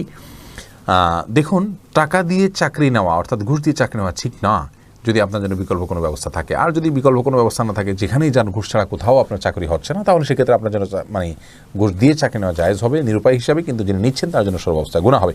আর জাকির নায়েকের আলোচনা আলহামদুলিল্লাহ ভালো আলোচনা, আল্লাহ রাব্বুল আলামিন তাকে তৌফিক দিয়েছেন, অনেক সুন্দর আলোচনা করছেন। অবশ্যই তার আলোচনা শোনা যাবে, তার আলোচনা শুনলেই যে মানুষ গোমরাহ হয়ে যাবে ব্যাপারটি মোটেও ঠিক নয়। এরপরে আব্দুল্লাহ আল বাকের আপনি জানতে চেয়েছেন, অমুসলিমদের দান করলে কি নেকি পাওয়া যাবে? যাও, পাওয়া যাবে, অমুসলিমদেরকে দান করা যাবে, কোনো অসুবিধা নেই। অমুসলিমরা কিন্তু আপনার তারাও মানুষ, পশু পাখিকে পর্যন্ত দান করা যায়, অমুসলিমদেরকেও দান করা যাবে। তবে হ্যাঁ, জাকাতের যে টাকা, সে টাকাটা সাধারণ অবস্থা মুসলিমদেরকে দিবেন না। যদি তারা ইসলামে আসতে পারে বা ইসলামের প্রতি তাদের মানে কিছুটা সম্প্রীতি তৈরি হবে, তাদের মধ্যে দুর্বলতা তৈরি হবে, এই আশা থাকে, তাহলে সেক্ষেত্রে জাকাতের টাকা দিতে পারেন। আর এছাড়া সাধারণ দানের টাকা, খাদ্য, যে কোনো দান তাদেরকে করতে পারবেন। অন্তশিকদার আপনি জানতে চেয়েছেন, ইভালি থেকে প্রোডাক্ট কেনা যাবে কি না? ভাই অন্তশিকদার, ইভালির যে পদ্ধতির ব্যবসা, সেটা ইসলাম শরিয়াতে জায়েজ আছে কি না, এ বিষয়ে ওলামা ইকরাম গবেষণা করছেন। এখনও পর্যন্ত পূর্ণাঙ্গ কোনো ফতোয়া প্রকাশিত হয়নি, যেহেতু বিষয়টি এই সময়ের জন্য নতুন এবং এটা নিয়ে গবেষণা চলছে, বিধায় আমরা এখনই এটা নিয়ে কোনো সিদ্ধান্ত দিচ্ছি না, অপেক্ষা করি ওলামা ইকরামের সম্মিলিত এবং গবেষণা লব্ধ কোনো সিদ্ধান্ত আসার জন্য। আব্দুল মমিন জানতে চেয়েছেন, মহিলারা যদি অজু করা অবস্থায় কোনো পুরুষ দেখে ফেলে, তাহলে কি অজু থাকবে? দেখুন ভাই আব্দুল মমিন, অজু করা অবস্থায় কোনো পুরুষ দেখলে অজু ভাঙবে এমন নয়, তবে সেটা যদি ইচ্ছাকৃত দেখেন তাহলে গুনাহ হবে, আর অনিচ্ছাকৃত হলে গুনাহও হবে না, কিন্তু এই দেখার সাথে অজু ভাঙার কোনো সম্পর্ক না, অজু থাকবে ইনশাআল্লাহ। তাসনিম নিশাত মিম আপনি জানতে চাইছেন, কোন অমুসলিম কি কালেমা পড়া ছাড়া বাংলা অনুবাদ দেখে কোরআন সূরা পড়তে পারবে? পারবে, কোনো অসুবিধা নেই। কোরআন যে কেউ পড়তে পারবে, অমুসলিমও পড়তে পারবে, তিনি জানার জন্য পড়বেন। কোরআন পড়েই তো তার কাছে ভালো লাগা কাজ করতে পারবেন, ইসলামে চলে আসতে পারেন, অতএব কোরআন তিনি পড়তে পারবেন। এমডি নাসির উদ্দিন জানতে চেয়েছেন, মাঝে মাঝে প্রস্রাবের পর পিচ্ছিল তরল জাতীয় কিছু গেলে কি শরীর বা কাপড় নাপাক হবে? যদি শরীরে লাগে তাহলে সে অংশটা ধুয়ে ফেলবেন, কাপড় লাগলে সে অংশটা ধুয়ে ফেলবেন, বাস তাহলেই চলবে, নাপাক হবে যেটুকু লাগবে সেটুকু জায়গা। আবুল বাশার জানতে চেয়েছেন, কোন ওয়াক্ত নামাজ আদায় করার জন্য দাঁড়িয়ে ভুলে অন্য ওয়াক্তের নাম বলে নিয়ত করলে নামাজ আদায় হবে কি? আমি বাংলা নিয়ত করে থাকি। দেখুন, বাংলা নিয়ত করার কোনো প্রয়োজন নেই, আপনি মনে মনে নিয়ত করবেন। মুখে যদি আপনি স্লিপ অফ টাং হিসাবে কোনো ভুল শব্দ জোহরের সময় আপনি আসর বলে ফেলেন, কিন্তু আপনার মাথায় এবং স্মৃতিতে ঠিকই আছে আপনি জোহর পড়ছেন, তাহলে সেক্ষেত্রে কোনো অসুবিধা নেই মুখের ওই ভুলের কারণে। আব্দুর রহমান জানতে চেয়েছেন, কতদিন পর্যন্ত মুসাফিরের সময়সীমা? এই সম্পর্কে ইমাম আবু হানিফা রাহিমাহুল্লাহর দৃষ্টিভঙ্গি হলো 15 দিন। 15 দিন যদি কেউ কোথাও বা তার বেশি যদি কোথাও বসবাস করার সিদ্ধান্ত নেন, তাহলে সেক্ষেত্রে তিনি ওখানকার বাসিন্দা হিসেবে ধরা হয় তাকে, আর তার কম হলে তাকে মুসাফির হিসেবে ধরা হয়। আর আরবান স্কলারদের মধ্যে থেকে অনেক ওলামা ইকরামের মত হলো, কোথাও যদি স্থায়ীভাবে ভাড়া নিয়ে তিনি সেখানে বসবাস করবেন দীর্ঘমেয়াদে, এরকম ডিসিশন নেন, তাহলে মুকিম হবেন। আর তা না হলে তিনি 15 দিন হোক আর 1 মাস হোক সাময়িকভাবে বসবাস করে চলে যাবেন সেখান থেকে, খুবই অল্প সময়ের জন্য আসছেন, এরকম যদি হয় তাহলে সেক্ষেত্রে এটা মুকিম হবে, এর কোনো সময়সীমার লিমিটের কথা তিনি বলেননি।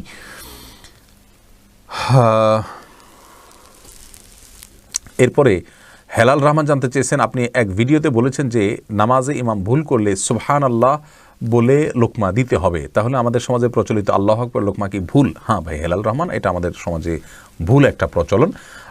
রাসূল করিম সাল্লাল্লাহু আলাইহি সাল্লাম পরিষ্কারভাবে বলেছেন, আত-তাসবিহু লির-রিজাল ওয়াত-তাসফিকু লিন-নিসা, অর্থাৎ ইমাম যদি ভুল করে তাহলে ইমামকে কারেকশন করবার জন্য, সংশোধন করবার জন্য পুরুষ সুবহানাল্লাহ বলে উঠবেন, আর নারীরা এভাবে হাতের উপরে হাত রেখে বাড়ি দিবেন, এটা দিয়ে ইমামকে সাবধান করবেন। অতএব আল্লাহু আকবার বলে ইমামকে শুধরিয়ে দেওয়া এটা সঠিক নয়, এটি সুন্নাহসম্মত নয়। কামাল উদ্দিন মোল্লা জানতে চেয়েছেন, চুল ট্রান্সপ্লান্ট করা জায়েজ হবে কিনা? কলকাতা থেকে ভাই কামাল উদ্দিন, আমরা একেবারে শুরুর দিকে প্রশ্ন উত্তর দিয়েছি, আশা করি সেখানে আমরা উত্তর পেয়ে যাবেন। MS আল মাহমুদ জানতে চেয়েছেন, কন্যা সন্তানকে কত বছর বয়স পর্যন্ত মায়ের বুকের দুধ পান করানো যায়? কন্যা এবং ছেলে সন্তান সবার জন্য একই বিধান, 2 বছর পান করাবেন। ইমাম আবু রহমতুল্লাহর মতে তার বেশি পান করানো জায়েজ নাই, অন্যান্য ইমামদের অনেকের মতে জায়েজ আছে, যেহেতু কোনো নিষেধাজ্ঞা নেই, যেহেতু আল্লাহ কোরআন কারিমে হাওলাইনে কামেলাইনি বলেছেন, লিমান আরাদা আন ইউতিম্মার রাদাআহ, যে ব্যক্তি দুধ পান করার সময় পূর্ণাঙ্গতায় পৌঁছাতে পারেন তিনি 2 বছর করাবেন। আল্লাহ তাআলা পরিষ্কার বলেছেন, এজন্য 2 বছর করানো জায়েজ আছে, আর সায়েন্টিফিকলি বিষয়টা প্রমাণিত যে এরপরে আর মায়ের বুকের দুধে কোনো উপকারিতা বাচ্চার জন্য থাকে না। এই জন্য 2 বছর পান করাবেন, নারী ছেলে হোক মেয়ে হোক, যে মানে উভয় ক্ষেত্রে। খায়রুল ইসলাম জানতেছেন ব্যক্তি গঠনের জন্য কোন ইসলামী বই পড়তে পারি? দেখুন, ব্যক্তিত্ব গঠন এর জন্য আপনি অনেকগুলো বই বাজারে রয়েছে আমাদের স্কলারদের, সে সমস্ত বইগুলো পড়তে পারেন। ইসলাম ফাউন্ডেশন থেকে বেশ কিছু বই বের হয়েছে। ডক্টর খন্দকার আবদুল্লাহ জাহাঙ্গীর সবচেয়ে বড় ব্যক্তিত্ব হলো সুন্নাহকে নিজের ভিতরে ধারণ করতে পারা, সেজন্য আপনি ডক্টর খন্দকার আবদুল্লাহ জাহাঙ্গীর রহমাতুল্লাহ রাহে বেলায়েত পড়তে পারেন, ইহয়া সুনান পড়তে পারেন, এরকম আর অনেকগুলো বই বাজারে আছে, সেগুলো পড়তে পারেন। এরপর নিলয় খান জানতে চাইছেন বাংলা গল্প উপন্যাস পড়া যাবে কিনা? ভাই, নিলয় খান পড়া যাবে, কোনো অসুবিধা নেই, যদি সেখানে অশ্লীলতা, নোংরামি, অসভ্যতা না থাকে, বাজে কিছু না থাকে। আজকাল উপন্যাসে এ ধরনের বিষয়গুলো পরিপূর্ণ থাকে বেশিরভাগ ক্ষেত্রে, সেটা আপনাকে আগে নিশ্চিত করে নিয়ে তারপর পড়া উচিত। ইরশাদ হোসেন জানতে চেয়েছেন ঈমান অটুট রাখার জন্য কি আমল করতে পারি? ঈমান অটুট রাখার জন্য আল্লাহ রাব্বুল আলামিনের কাছে দোয়া করবেন, আর আল্লাহর আয়াতগুলো, কোরআনে কিন্তু আল্লাহ তাআলা অনেক নিদর্শনের কথা বলেছেন বিভিন্ন সূরাতে। আল্লাহ রাব্বুল আলামিন সূরা আনকাবুতে বিভিন্ন জায়গাতে অমিন আয়াতিহি বা বলে আল্লাহর বেশ কিছু নিদর্শনের কথা বলেছেন। এগুলো পড়বেন, এগুলো নিয়ে গবেষণা করবেন, এগুলোর ব্যাখ্যা জানার চেষ্টা করবেন, কোরআনে কারীম অর্থ সহকারে বুঝবেন, ইনশাআল্লাহ ঈমান বৃদ্ধি হবে এবং ঈমান শক্তিশালী থাকবে। শাকিল আহমেদ খান জানতেছেন নেটওয়ার্কিং বা এমএলএম বিজনেসের ইনকাম কি হালাল না হারাম? এক্ষেত্রে আপনার ডেস্টিনির উপরে ওলামা ইকরাম যে গবেষণা করেছেন সেটার আলোকে সেটাকে আমরা নাজায়েজ এবং হারাম বলবো, এবং এনি বিস্তারিত কথা বলার সুযোগ নেই। আরিয়ান হোসেন জানতে চেয়েছেন প্রতি সোমবার রোজা রাখার ফজিলত কি আম্মু জানতে চাইছেন, তাই বলেন। দেখুন ভাই আরিয়ান হোসেন, প্রতি সোমবার রোজা রাখা সুন্নাত। আমাদের প্রিয় নবী সাল্লাল্লাহু আলাইহি ওয়াসাল্লাম জন্মগ্রহণ করেছেন এই দিনে। তাকে জিজ্ঞাসা করা হয়েছে, সহিহ মুসলিম বর্ণিত হাদিস, তিনি বলেছেন সোমবার তিনি কেন রোজা রাখেন? সুইলা আন সিয়ামি ইয়াউমিল ইসনাইন, তিনি বলেছেন যাকা ইয়াউমুন বুলিদতু ফীহি, এই দিন আমার জন্ম হয়েছে সেজন্য আমি রোজা রাখি। সোমবারে রোজা রাখাটা সেজন্য সুন্নাত, সুন্নাতের সওয়াব হবে ইনশাআল্লাহ। আব্দুল হামিদ রিপন জানতে চেয়েছেন একবার স্ত্রী সহবাস করার পর ফ্রেশ না হয়ে আবার মিলিত হলে কি গুনাহ হবে? কোনো গুনাহ হবে না, তবে মাঝে যদি অজু করে নেওয়া যায় তাহলে সেটা সুন্নাত আদায় হবে, আর না করলেও গুনাহ হবে না। আলী আশরাফ জানতে চান মিলাদ এবং সম্মিলিত মুনাজাতের বিষয়ে জানতে চাই, বিস্তারিত কথা বলার সুযোগ নেই, আমরা শেষ মুহূর্তে চলে আসছি। আলী আশরাফ, মিলাদ এর প্রচলিত যে আপনার ফরম্যাট আমাদের দেশে রয়েছে, রাসূল আকরাম সাল্লাল্লাহু আলাইহি ওয়াসাল্লামের জন্ম সম্পর্কিত গীত গাওয়া, এরকম কোনো ইবাদত, এরকম কোনো আমল রাসূল করিম সাল্লাল্লাহু আলাইহি ওয়াসাল্লাম করেননি, করতেও বলেননি। আর এ ধরনের আনঅথেন্টিক আমলকে সওয়াবের উদ্দেশ্যে করে সেটাকে বিদআত বলা হয়, মন গড়া আমল বলা হয়, যেটা পরিত্যাজ্য, যার ঠিকানা জাহান্নামে, হাদিসে স্পষ্ট বলা হয়েছে। আর সালাতের পরে সম্মিলিত মুনাজাতকে সিস্টেম বানিয়ে নেওয়া, এটা সালাতের অংশ মনে করা এবং বাধ্যতামূলক বানিয়ে নেওয়া, যেমনটি আমাদের সমাজে অনেকটা বাধ্যতামূলক বিষয় মসজিদে বানিয়ে নেওয়া হয়েছে, তো এটা বিদআতে পরিগণিত হবে। খালেদা আক্তার জানতেছেন মেয়েরা পর্দা না করলে মা বাবার কবরে কি আযাব হবে? মা বাবার যদি সেখানে কোনো দায় থাকে, ত্রুটি থাকে, তাহলে সেক্ষেত্রে তাদের আযাব হতে পারে, কিন্তু মা বাবা যদি তাদেরকে সঠিক পথের দিশা দিয়ে থাকেন, বুঝিয়ে থাকেন, দায়িত্ব পালন করে থাকেন, তাহলে সেক্ষেত্রে তাদের দায়ভার তারা মানে শুধু সন্তানরাই বহন করবে, মা বাবার উপর কোনো কিছু দায়ভার চাপানো হবে না। আল্লাহ বলেছেন লা তাযরু ওয়াজরাতুন উযরা উখরা, কারোর দায়ভার অন্য কেউ বহন করবে না। লাইসা আল ইনসানু ইল্লা মা সাআ, প্রত্যেকে যা করবে তারই তিনি দায় নিবেন। ফেরদাউস আহমেদ জানতে চেয়েছেন আমার মেয়ের আকিকা কোরবানির গরুতে দিয়েছি, আদায় হয়েছে কি? এটা নিয়ে ইখতিলাফ আছে ওলামা ইকরামের মধ্যে। নিরাপদ হলো আকিকা এবং কোরবানি আলাদা দেওয়া, যেহেতু দিয়ে ফেলেছেন অতএব এটা নিয়ে আপনি আর ওয়ারিড থাকার কোনো কারণ নেই। জহিরুদ্দিন মোহাম্মদ বাবর জানতে চেয়েছেন হাতে তালি দেওয়া কি জায়েজ আছে? অনেকে বলে হারাম, এটা ইসলামী বিধান কি? হাতে তালি দেওয়া এটাকে হারাম বলার সরাসরি কোনো সুযোগ নেই, তবে অবাক করা কোনো কিছু, ভালো কিছু দেখলে মুখে সুবহানাল্লাহ বলা, আশ্চর্য হলে সুবহানাল্লাহ বলা, মাশাআল্লাহ বলা, এটা হলো সুন্নাহ, হাতে তালি নয়। কিন্তু যদি কেউ হাতে তালি দেন তাহলে সেক্ষেত্রে হারাম হয়ে যাবে, এটা মোটেও সঠিক নয়। মোহাম্মদ আমিন হোসেন কাজল জানতে চেয়েছেন মুসাফির অবস্থায় কসরের নামাজ না পড়লে কি গুনাহ হবে? কসরের নামাজ ইচ্ছাকৃত না পড়লে তো গুনাহ হবে। আল্লাহ তাআলা কসরের যে ছাড় দিয়েছেন সেটা নিতে হবে আমাদেরকে, আল্লাহ ছাড়কে অ্যাভয়েড করা যাবে না। হ্যাঁ, যদি কেউ ভুলে গিয়ে করে থাকে তাহলে সেক্ষেত্রে গুনাহ হবে না। খোকর মিজি জানতে চেয়েছেন মেয়েরা নখে কালো কলব দিতে পারবে কি না? নখে যদি কলব দেন এবং তাতে যদি আলাদা আবরণ পড়ে যায় যেটা খোসার মতো উঠে, তাহলে সেক্ষেত্রে ওইটা দিয়ে উজু করলে উজু হবে না। পিরিয়ড চলাকালীন সময় দিতে পারেন, আবার পিরিয়ড ভালো হওয়ার আগে আগে সেটা তুলে ফেলতে হবে। এরপরে কৃপা ইসলাম জানতে চেয়েছেন আমার স্বামীর যদি আমাকে চালানোর সামর্থ্য থাকে তাহলে আমার চাকরি করা কি হালাল না হারাম হবে? স্বামী যদি আপনাকে ভরণ পোষণ দেওয়ার সামর্থ্য থাকে তাহলে সেক্ষেত্রে আপনার জন্য ইসলামী শরীয়তের দৃষ্টিকোণ থেকে চাকরি করা উচিত হবে না, কিন্তু পর্দার মেনটেন করে আপনি চাইলে করতে পারেন, হারাম হবে না সেটা। যদি পর্দাটার দায়িত্ব ইত্যাদি সবগুলো মেনটেন করে করেন এবং স্বামীও সম্মত থাকে সেক্ষেত্রে আপনি করতে পারেন, কিন্তু বিনা প্রয়োজনে মেয়েরা এ ধরনের কাজে সংযুক্ত হওয়ার মধ্যে কোনো তাকওয়া নেই, কোনো দিনদারি নেই, কোনো কল্যাণ নেই। এরপর নাসরিন আক্তার জানতে চেয়েছেন, চাকরিজীবী কেউ যদি নিজ বাড়িতে 15 দিনের কম সময়ের জন্য যায় তবে কি কসর সালাত আদায় করতে হবে? নিজ বাড়িতে 15 দিনের কম সময়, নিজের বাড়ি যদি থাকে, সেখানে বসবাসের ঠিকানা থাকে, তাহলে সেখানে একদিনের জন্য গেলেও পুরো নামাজ পড়বেন, কসর করবেন না, তিনি মুসাফির থাকবেন না। আলিয়া হাসনা জানতে চেয়েছেন, বিকাশের মাঝে ক্যাশব্যাক দেয়, সেটা গ্রহণ করা যাবে কিনা? যাবে। সফওয়াত সঞ্জিদা খান জানতে চেয়েছেন, ডিপ্রেশন থেকে মুক্তির জন্য কীভাবে দোয়া করবো? আল্লাহর কাছে দোয়া কবুলের জায়গাগুলোতে দোয়া করবেন, সিজদায় পড়ে গিয়ে চোখের পানি ফেলে দোয়া করবেন, ভোর রাতে উঠে তাহাজ্জুদ পড়ে দোয়া করবেন, ইনশাআল্লাহ ডিপ্রেশন কমবে, এবং সবর এখতিয়ার করবেন।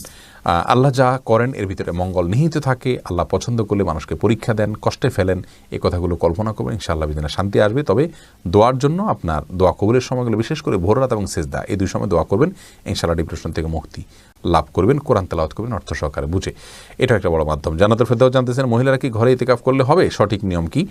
এটা নিয়ে ইখতিলাফ রয়েছে। অনেক উলামা ইকরামের মধ্যে ঘরে ইতিকাফ হতে পারে, অনেক উলামা ইকরামের মধ্যে হতে পারে না। আমরা জানা উম্মাহাতুল মুমিনিন তা রাসূল আকরাম সাল্লাল্লাহু আলাইহি ওয়াসাল্লামের ওফাতের পরে ইতিকাফ করেছেন, তবে সেটা মসজিদে। বিষয়ের মতো পার্থক্য আছে উলামা ইকরামের মধ্যে। সিকদার সাদমান রহমান জানতেছেন, ইসলামে বিয়ের সঠিক বয়স কত? সঠিক কোনো বয়স নেই, যে কোনো বয়সে বিয়ে, এমনকি মুরব্বীরাও সম্পাদন করতে পারেন। এমনি মনির ইসলাম জানতেছেন, আজানের আগে সালাত আদায় করা যাবে কি? আজানের আগে সালাত আদায় করা যাবে যদি ওয়াক্ত হয়ে যায়। ওয়াক্ত হওয়ার সাথে সম্পর্ক, আজানের সাথে কোনো সম্পর্ক নেই। এমডি সনিত মণ্ডল জানতে চেয়েছেন, কাজা নামাজ কি পড়তেই হবে? জি, কাজা নামাজ অবশ্যই পড়তে হবে, যেহেতু আপনার এটি ছুটে গেছে। আল্লাহ তাআলা আমাদের সবাইকে তৌফিক দান করুন। প্রিয় দর্শক, 1 শতাধিক প্রশ্নের উত্তর আমরা দিয়ে ফেলেছি এবং সময় আমাদের অনেক আগেই শেষ হয়ে গেছে। আজকে আর আপনাদের প্রশ্নের উত্তর দিতে পারছি না। আজ আপনাদের প্রশ্নের উত্তরে রিপ্লাইতে চেষ্টা করা হবে যতটুকু সম্ভব হয়, কিন্তু সিরাত কম্পিটিশন নিয়ে আমাদের প্রচুর পরিমাণ কাজ রয়েছে, যার কারণে আমাদের টিমের ভাইয়েরা যদি আপনাদের সবগুলো প্রশ্নের আজকে রিপ্লাই দিতে নাও পারেন, ইনশাআল্লাহ সামনের সপ্তাহ থেকে আপনাদেরকে রিপ্লাই দেওয়া হবে যথানিয়মে। আজকেও চেষ্টা করা হবে যতটুকু তৌফিকে কুলায়, যাদের প্রশ্ন উত্তর আমরা দিতে পারি নাই, মন্তব্যের ঘরে রিপ্লাইয়ের মাধ্যমে চেষ্টা করা হবে যতটুকু সম্ভব উত্তর দেওয়ার। আল্লাহ তাআলা আমাদের সবাইকে ভালো রাখুন, সুস্থ রাখুন। যারা এই দীর্ঘ সময় পর্যন্ত কোরআন এবং হাদিসের নলেজ অর্জন করার জন্য আমাদের সঙ্গে ছিলেন, শেয়ার করেছেন, আল্লাহ রাব্বুল আলামিন আপনাদের সবাইকে সর্বোত্তম বিনিময় দান করুন। কিয়ামতে আমাদের সকলকে ভয়াবহতম দিনে এই সওয়াবে জারির কাজের মাধ্যমে আল্লাহ রাব্বুল আলামিন নৈকট্য অর্জন করার তৌফিক দান করুন। জান্নাতে আল্লাহ তাআলা আমাদের সবাইকে একত্রিত করুন। আমরা সকলের জন্য দোয়া করি, আল্লাহ আমাদের সবাইয়ের প্রতি সন্তুষ্ট থাকুন, আমাদেরকে সুস্থ রাখুন। কোভিড-19 এই ভয়াবহ পরিস্থিতিতে আল্লাহ তাআলা তার সবাইকে হেফাজত করুন। আজকে এই পর্যন্তই, দেখা হবে, কথা হবে ইনশাআল্লাহ পরবর্তী পর্বে আগামী জুমাবার একই সময়। সে পর্যন্ত সবাইকে আল্লাহ তাআলা ভালো রাখুন। আসসালামু আলাইকুম ওয়া রাহমাতুল্লাহি ওয়া বারাকাতুহু।